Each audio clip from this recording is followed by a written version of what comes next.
ایک بندہ میکسیمم ہم نے جو دیکھے 3 4 5 چیزوں میں اسپیشلائز کر سکتا ہے، وہ بھی کوئی جینیس مائنڈڈ ہو، مگر اعلیٰ حضرت کا کمال یہ ہے کہ آپ 100 کے قریب علوم میں اتھارٹی کا درجہ رکھتے تھے۔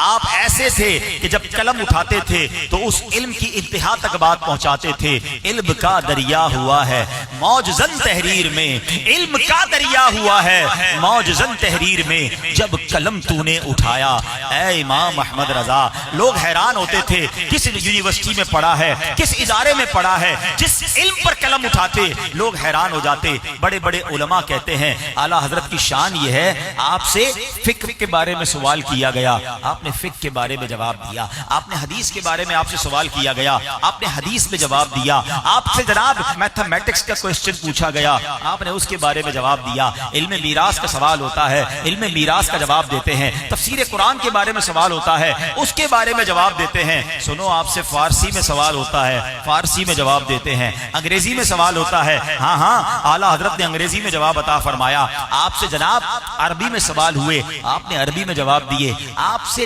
نظم کے ذریعے سوال ہوئے، آپ سے اشعار کے ذریعے سوال کیا گیا، اپنے فتوے میں اعلیٰ حضرت نے اشعار کے ذریعے جواب دیے۔ کون سا علم تھا جس کا جواب آپ کے پاس نہیں تھا؟ اب علماء کا ایک طبقہ کہتا ہے کہ ہم نے جانا کہ اعلیٰ حضرت 100 علوم میں ماہر تھے۔ کیسے جانا؟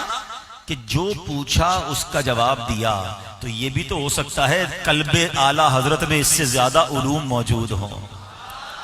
جس نے جتنا پوچھا آپ نے اتنا جواب دے دیا نا، اور پوچھتے وہ اور عطا فرماتے، کیونکہ مصطفیٰ کریم کی خاص نگاہ عنایت بریلی کے تاجدار پہ تھی۔ ایسے ہی نہیں کہتے علماء کہ وادی رضا کی کوہ ہمالا رضا کا ہے، جس سمت دیکھیے وہ علاقہ رضا کا ہے۔ پچھلوں نے تو لکھا بہت کچھ علم دین کر، پچھلوں نے لکھا بہت کچھ علم دین پر، جو کچھ ہے اس صدی میں وہ تنہا رضا کا ہے۔ سکہ بٹھایا ایسا حیرت میں سب ہے قاسم، جس سمت بھی آیا احمد رضا ہمارا، ملک سخن کی شاہی تم کو رضا مسلم، جس سمت آ گئے ہو سکے بٹھا دیے ہیں۔ اللہ اکبر۔